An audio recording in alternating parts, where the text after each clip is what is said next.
Allez, c'est parti. Yes. Bienvenue Romain. Bienvenue chez moi à Lyon. Merci de m'accueillir. Alors, j'aimerais, Romain, t'accompagne les personnes dans le conseil, dans le conseil en images, mais les personnes, les leaders en fait, c'est bien ça, donc les hommes, des personnes que tu considères comme étant des leaders pour leur permettre de se connecter à leur pleine puissance. Est-ce que tu peux nous en dire un petit peu plus sur ce que tu leur proposes, sur qui sont tes clients idéaux et où tu les emmènes? Bien sûr, avec plaisir. Juste pour dire que déjà c'est ce qui me fait le plus vibrer, d'accompagner des leaders. Et que en effet, c'est les connecter à leur pleine puissance. Enfin, ma promesse, en tout cas, c'est rejoindre le top 1% des leaders les plus magnétiques et influents. Et c'est se reconnecter avec ce qui les fait le plus vibrer, de porter au quotidien, vraiment dans la matière, dans les vêtements, dans leur image, ce qu'ils portent sur leur peau, quoi. Et qu'ils puissent oser enfin révéler vraiment leur personnalité, leur grain, et le montrer au monde. Et le montrer au monde en le confrontant à la réalité, parce qu'il y a d'un côté son intuition, ses goûts profonds. J'appelle moi les goûts profonds. Je vais chercher dans mon coaching, je vais chercher les goûts profonds de mes clients. Mais derrière, je vais confronter au message. Chaque image, tu as été conseillère en images, donc tu sais très bien de quoi je parle. Chaque image envoie un message. Et quand on travaille à haut niveau, on veut envoyer un message d'excellence et on veut vraiment montrer sa pleine authenticité. Et tu vois, le préjugé qu'on a sur le conseiller en image, tout ça, c'est qu'on va poser un masque, on va mettre un déguisement, on va se déguiser, etc. En fait, moi, mon travail, c'est l'inverse. C'est de présenter au monde la pleine authenticité de mon client. Tu vas les révéler qui il est profondément. Et montrer sa puissance, montrer ses tripes, quoi. Yes. Et ça se joue dans certaines formes, certaines couleurs, les vêtements qui te font plus rêver. Et quand la personne porte ça, il y a une énergie qui se dégage d'elle qui est encore plus forte, qui est décuplée. Et je me base sur les secrets des stars. J'ai observé les présidents à très haut niveau, les célébrités, les personnes qui attirent toute l'attention de la planète sur eux. Quels étaient leurs secrets d'image? Et je les enseigne en retour aux entrepreneurs qui ont besoin de vendre, faire passer leur message. Et le coaching et les leaders d'aujourd'hui dans le milieu entrepreneuriat français, c'est quand même beaucoup aider les autres à mieux vendre, à dépasser des blessures, à dépasser des blocages, à voir plus grand, à être coach en motivation, à comme toi, à aider à guérir les blessures, à enlever les boulets des personnes, qui puissent montrer leur pleine authenticité. Et donc, ça, moi, c'est ma plus grande joie d'aider des personnes comme Julien Musi, Sylvain Braillac, Jean-Luc Devacter, des leaders qui sont à haut niveau et qui aident d'autres futurs leaders, d'autres coachs, d'autres entrepreneurs, à révéler leur propre vibration, ce qui eux les fait vibrer, quoi, et à le montrer dans le monde. Moi, je suis très terre à terre comme garçon, parce que j'étais dans la spiritualité pendant plus de 6 ans. Maintenant, vraiment, ma vie, c'est très terre à terre et c'est donner des résultats concrets. Dans la matière. Dans la matière. Ok, cool. Moi, j'ai plein de questions du coup. Vas-y, balance.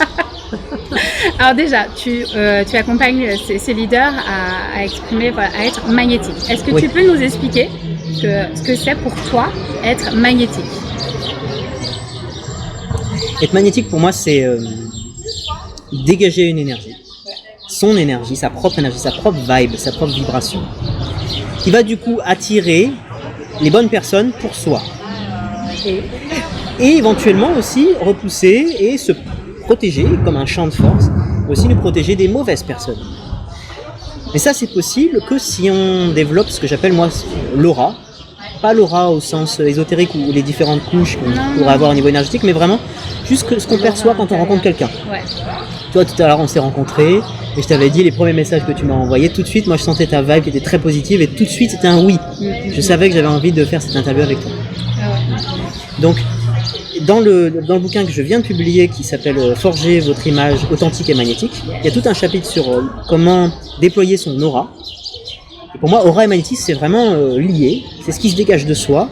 Et en effet, ça, c'est quelque chose qui se travaille et qui vient se développer quand on a fait le travail que toi tu proposes notamment, qui est de lâcher le poids du passé, les blessures, les boulets qu'on traîne aux pieds. Et quand on est plus authentique et plus proche de son être, de son essence, après en effet on va la montrer, on va la projeter au monde. Moi, je travaille un petit peu sur la partie avec mes clients. Ils ne savent pas trop quand ils travaillent avec moi, mais inévitablement, en loose day. En loose day, ils travaillent sur eux-mêmes. Et ben voilà, mon dernier client, Jean-Luc Devacteur, il me disait, il avec ses yeux pétillants, moi, c'est ce qui me fait le plus vibrer, hein, c'est de voir cette petite, tu sais, on en a parlé, c'est cette pétillance dans le regard des personnes qu'on accompagne. Et lui, il me disait que cette pétillance-là dans le regard, il me disait, je me sens renaître, quoi. Ah, c'est top. Et en plus, tu utilises mon mot préféré, la pétillance. Oui. Merci pour ce cadeau. Toi, tu pétilles, ça c'est sûr. Donc, il y a une autre question qui me vient, parce que bon, on en a parlé tout à l'heure, mais tu dis que tu as été chercher chez les plus grands, tu as été chercher leurs secrets et tu les transmets à tes clients. Mais ça va plus loin que ça. Oui. Tu as créé une méthode, tu as créé ta méthode, parce qu'on en parlait justement de cette essence, de cette aura, et tu ne peux pas transmettre quelque chose si tu ne le vivres pas toi-même. Donc tu as vraiment été chercher jusqu'au plus profond de toi pour ensuite transmettre ça. Donc tu as créé quelque chose qui t'appartient, c'est bien ça. Tu n'es pas en train juste de dire, ça, vous appliquez ça, etc. Donc comment ça se passe, un accompagnement avec toi, concrètement? Déjà, juste pour dire que ça résonne avec un sujet qu'on a abordé tout à l'heure, qui était la fameuse zone de génie. Je pense que tout le travail, que les leaders que j'accompagne, comme Julien Musi, Jean-Luc Devacteur, qui sont vraiment des coachs pour les coachs, c'est des personnes qui vont aider les personnes à, dans leur profession, trouver leur zone de génie à eux. Mon meilleur ami, juste pour te dire, il s'appelle Sacha Lacoste, il travaille avec les intelligences et les natures multiples, il explique qu'il n'y a pas que le QI, mais qu'il y a 19 types d'intelligence et nature. Et qu'on a tous, en fait, une zone de génie. Tous un endroit où on peut devenir un grand expert. Quoi. Donc, moi, tout ce qui s'est passé, c'est que déjà, j'ai une énorme partie de rébellion. Moi, je suis un grand indépendant devant l'éternel. J'ai appris auprès de personne, auprès d'aucune méthode de quoi que ce soit. Je pense que les conseillers en images qui savent ça vont juste péter un boulon. Mais tape. Voilà.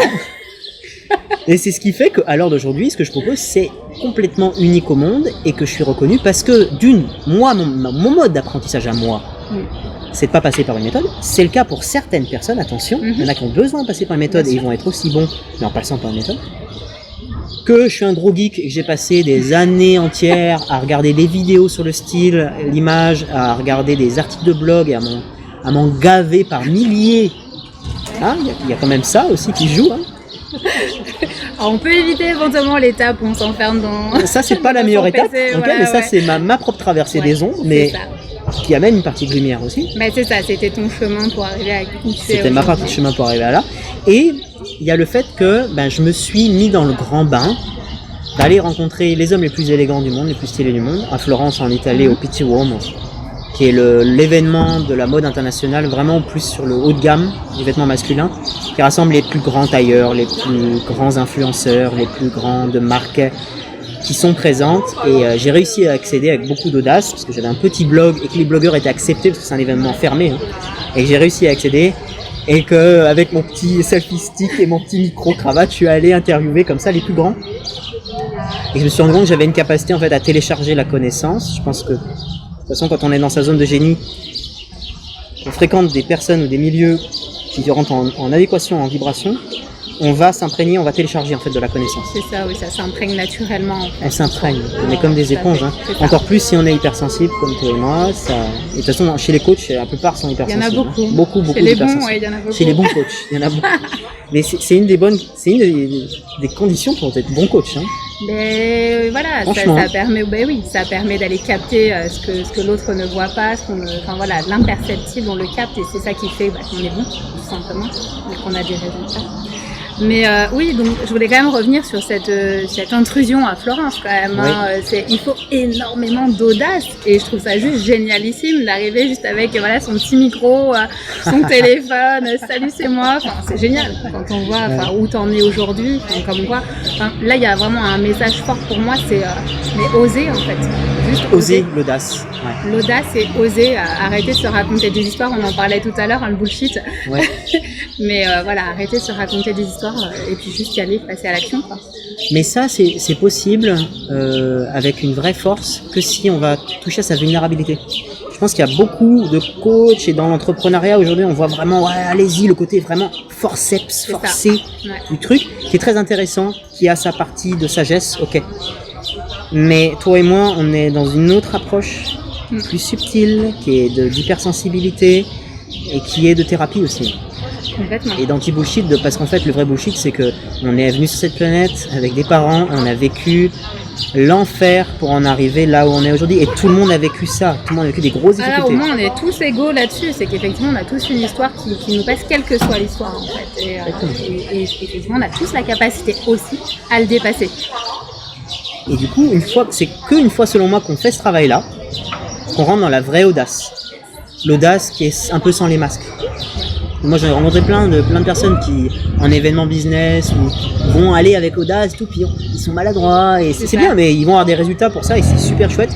Et selon moi, il y a 2 travaux à faire, main dans la main, développer la confiance en soi, l'audace, etc. Et à côté de ça, pour la vraie confiance en soi, la face cachée de l'iceberg, c'est d'aller voir ses blessures, d'aller voir son passé, guérir, aller avec humilité, travailler son ego, qui fourmille de plein de murs, de blocages, d'incentives, de choses extra. Comme je dis, il y a les tontons qui débarquent là. Et tu parles de quelque chose d'humilité et de remise en question, tu le disais, c'est une de tes caractéristiques fortes, ça. Tu peux nous en dire un petit peu plus sur cette capacité que tu as, qui est pas si commune que ça, il faut le dire, et même dans le milieu du coaching, même dans le milieu des coachs, et ça mérite vraiment d'être souligné. Et ce que je te disais tout à l'heure, c'est que comme je travaille avec des leaders et de top leaders, on remarquait qu'ils avaient tous cette capacité-là de grande humilité, de capacité à changer, à se remettre en question. Et c'est ce qui m'a touché beaucoup parce que on voit leurs pubs tout le temps, hein, ils nous bombardent leurs pubs avec leurs gros budgets de centaines de milliers, de millions d'euros de pubs. On les voit de partout et parfois ils sont avec leur masque aussi, etc. Souvent. Mais en tout cas, moi, en les rencontrant de près, certains, je dis pas tous, il y en a qui sont en effet dans les ombres, hein, et bien profonds. Mais en tout cas, ceux que moi j'ai rencontrés et ceux que j'accompagne, ils ont cette capacité de se remettre en question. Continuellement. Et ça ne s'arrête pas. Il n'y a pas un moment donné, on arrive à un climax et on est un éveillé, complètement libéré des affres du monde, comme j'ai cru pendant des années. Peut-être qu'il y a des êtres comme ça, hein, je renie pas ceux qui ont cette croyance-là, mais je pense que surtout on est incarné en tant qu'être humain. On est là pour faire des choses, aider les autres. Et pour aider les autres et pour s'aider soi-même, une des plus grosses capacités, c'est de se remettre en question. C'est indispensable, mais effectivement, je trouve ça intéressant de le souligner parce qu'il y a effectivement cette croyance qui fait que si on commence à travailler sur soi, on atteint un palier, ce qu'on le sait, hein, on fonctionne par palier. Et il y a cette croyance que quand le gros palier est atteint, il n'y en a plus après, c'est bon, on a l'illumination et c'est comme ça qu'on se stoppe en fait dans sa croissance, qu'elle soit personnelle ou professionnelle, peu importe. Et c'est important, toi qui accompagnes ces leaders-là, de l'avoir toi-même. Parce que c'est ça qui te fait grandir aussi à leur contact et qui te permet eux de les faire grandir ensuite aussi, quoi. Donc ça c'est hyper important.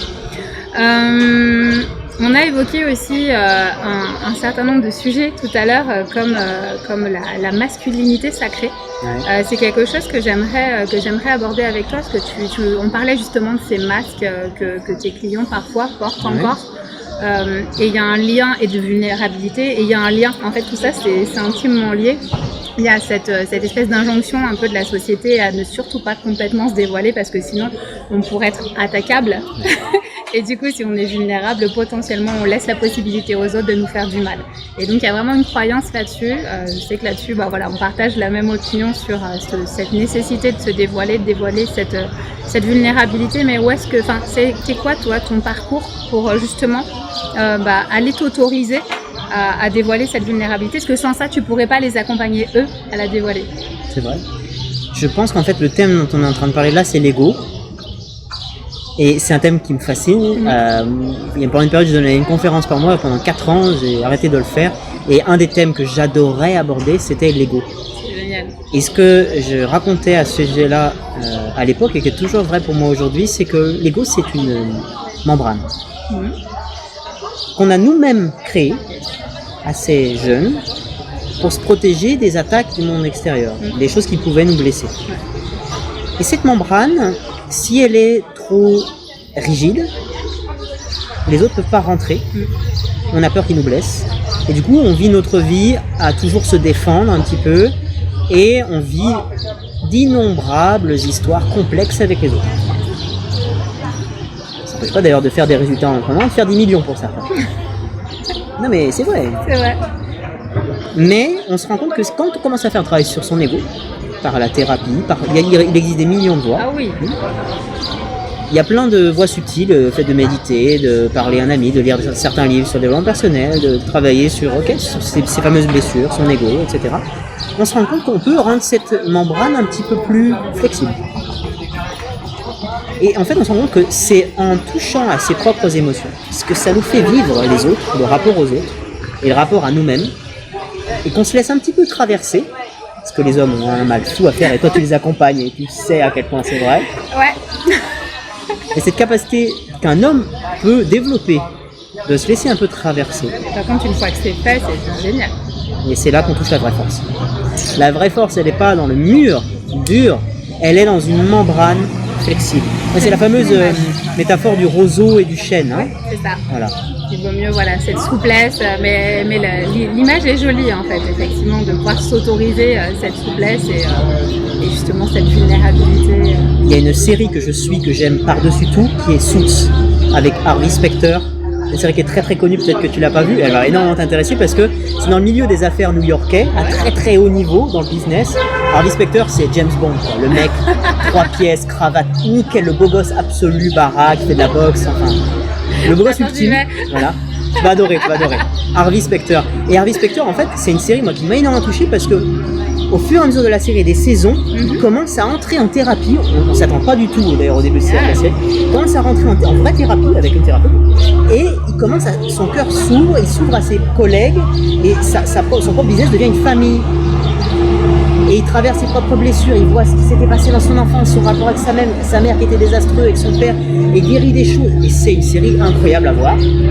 Autant pour les coachs, les personnes qui sont dans le business, parce qu'on en apprend des choses sur le business international, mais aussi sur ce travail sur l'ego. Yes. En fait, ouais. Je vais reprendre. Ouais. Grave. Ah. Ou pas, hein, d'ailleurs. Oui, au fait, mangez-vous le camion poubelle. Donc je reprends sur la série Suits. Donc attends, il fait un mission. Il a décidé de poncer la place, quoi. Ah oui, non, ouais, c'est ça. Parce que là, du coup, tu te manges le bif. On va faire une pause alors. On est sur la série Suits. C'est bon. Elle fait une pause. Donc, ce qui est donc fascinant dans cette série, c'est l'évolution du personnage qui commence à ouvrir son cœur. Et cet homme-là qui incarne vraiment le mal, le patriarcat absolu, voilà, l'homme puissant. On est sur le mal alpha, haut, quoi. Oui, le mal alpha, le sommet du monde, quoi. Le mec est au sommet du monde à New York, sur sa tour, au 40e étage, quoi. Et en fait, on se rend compte que sa vraie force au fur et à mesure du temps, c'est qu'il s'ouvre et il ouvre son cœur. Et c'est incroyable. Et pour moi, c'est tout le travail, et c'est ce que je fais en travail entre hommes. C'est vraiment ce travail-là. Pour moi, la plus grande force d'un homme et d'une femme, d'ailleurs, c'est tout confondu. Vulnérabilité. Mais ça ne veut pas dire faiblesse, au contraire. On devient plus fort avec les autres. Ah mais complètement, enfin, à partir du moment où on accepte, c'est comme se lâcher quelque chose pour obtenir plus grand derrière en fait, c'est autoriser ça et le switch est juste génial. Ouais. Et pendant que tu parlais, il y avait justement cette image un peu de posture.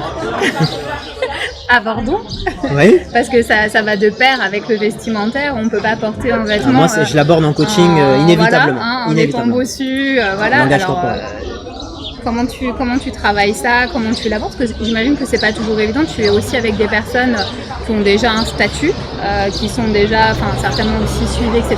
Comment tu arrives à leur dire, à mettre le doigt là, sur le truc Quand ils viennent vers moi, déjà ils savent qu'ils viennent vers un expert, ils viennent avec une grande confiance. J'ai de la chance d'avoir des clients qui viennent vraiment avec une grande confiance, qui s'ouvrent. Ils ont aussi ce cadre de confidentialité, d'intimité, donc c'est pour ça que je ne vais pas révéler d'ailleurs des choses pendant l'interview, tu vois, mais c'est pas l'idée. En tout cas, le schéma de ce qui se passe, c'est oui, j'aborde aussi, je les challenge. De toute façon, on aime ça. Ça t'aimes ça, challenger. Moi, j'aime ça. J'en ai fait les frais. T'as fait les frais tout à l'heure.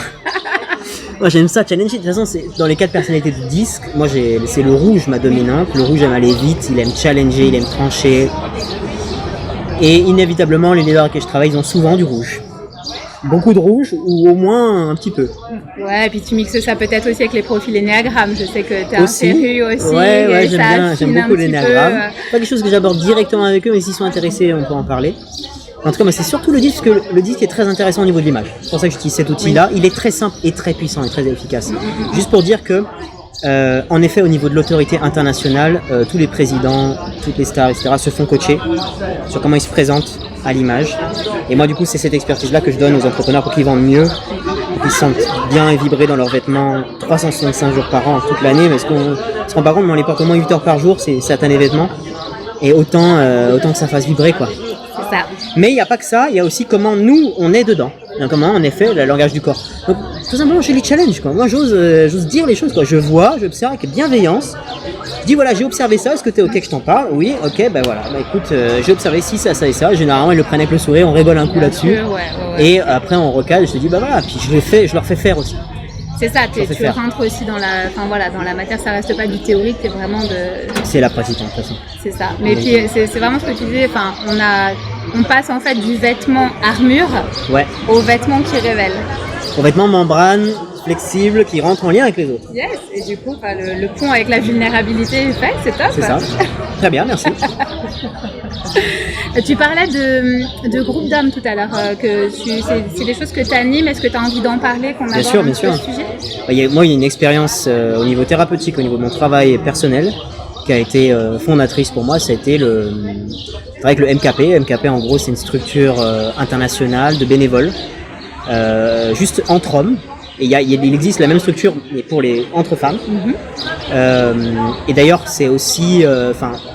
c'est pas juste entre hommes, par exemple, hétérosexuels, il n'y a pas de question de ça, il y a énormément d'hommes aussi homosexuels qui sont dans le mouvement. Vraiment, tout le monde est accueilli, quoi, mais c'est juste un travail sur la masculinité d'un côté, la féminité de l'autre, et aussi, en nous et dans un homme, ça part de féminité, ça part de masculinité. Le fameux yin et le fameux yang, ok. Et en fait, moi, je donnais déjà des cercles de parole pour des hommes dans le cadre de mon asso Ostavi, qui sont des retraites de développement personnel pour les jeunes de 18 à 30 ans, que j'anime depuis 5 ans maintenant. J'avais déjà l'habitude d'entretenir et d'animer des cercles de parole. Et un de mes membres m'a dit, mais putain, mon gars, faut absolument que tu fasses le MKP, quoi. C'est quoi le MKP? Ouais, c'est un truc entre hommes, tu vois, c'est génial, c'est initiatique. D'accord, ok. Puis j'ai décidé d'aller voir la concurrence. Et quand j'ai fait l'expérience, c'était une claque, enfin 2 claques même. Parce que c'était rencontrer une masculinité qui est vraiment forte, faire sur ses fondations et pas sur sa superficie.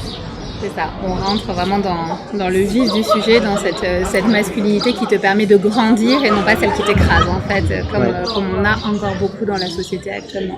Qui vient du patriarcat, qui vient d'un rôle qu'a compris les hommes au fur et à mesure des temps, etc. Et donc là, l'idée, c'est d'avoir la vulnérabilité, d'aller voir ses émotions, de ce qu'on vit à l'intérieur.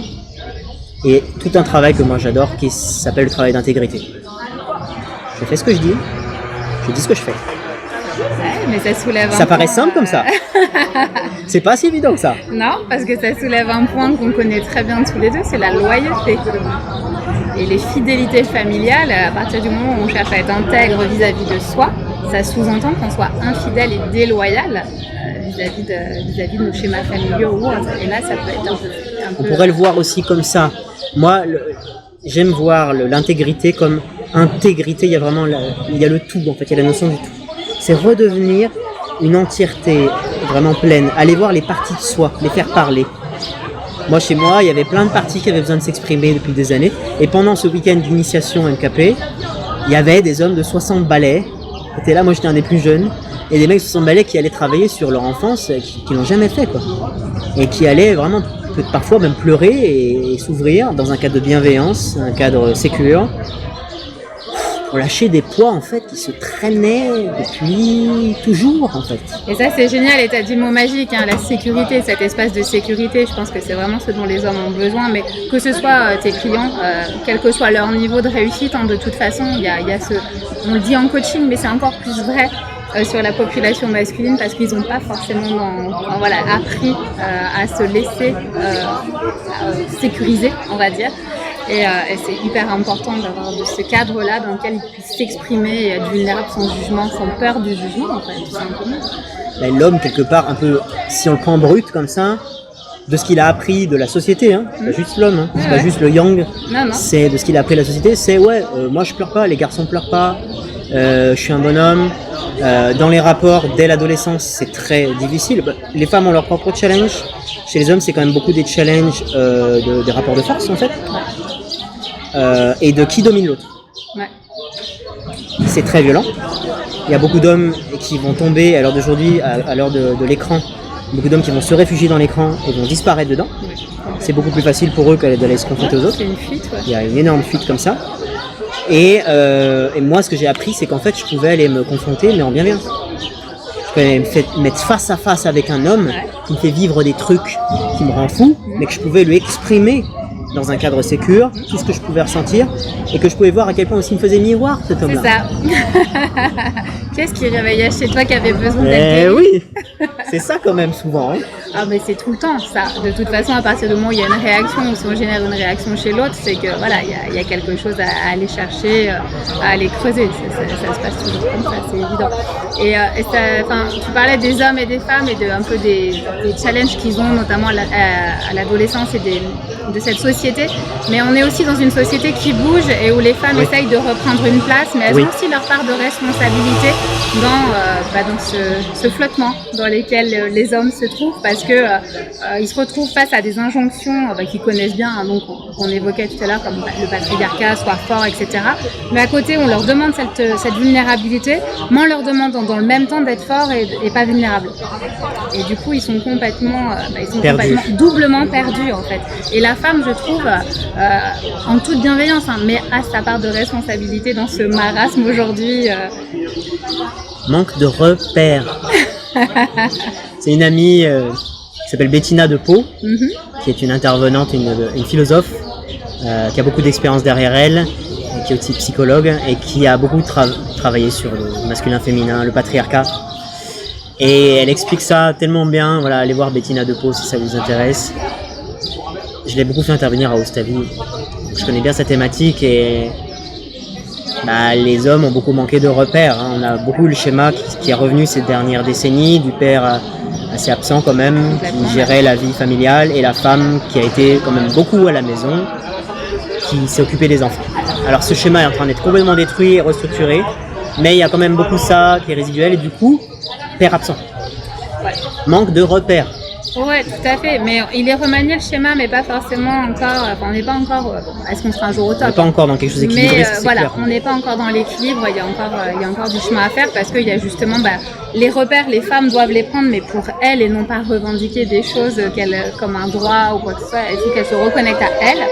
Et en se reconnectant à elles vont accompagner aussi les hommes à se reconnecter à eux. Enfin, pour moi, il y a vraiment une symbiose en fait à mettre en place homme-femme. Il y a ça, puis aussi en fait on est dans une ère où toutes les personnes qui n'appartiennent ni à la catégorie homme ni à la catégorie femme prennent aussi leur place, parce qu'on vit dans un monde de diversité qui est absolument magnifique.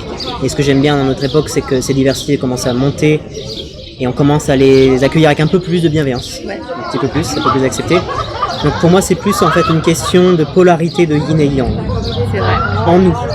Moi, par exemple, je suis un homme qui, je sais, même si j'ai un gros yang, j'ai aussi un gros yin. Il y a une grosse partie de sensibilité qui fait que je suis un si bon coach. Parce que je peux sentir ce que ressent l'autre. Et ça, c'est quand même du yin. La sensibilité, c'est l'énergie yin.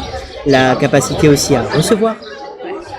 À arrêter d'émettre un petit peu, puis se poser, recevoir. Parce que mine de rien, ça vient d'où tout ça? Ça vient aussi de deux polarités sexuelles.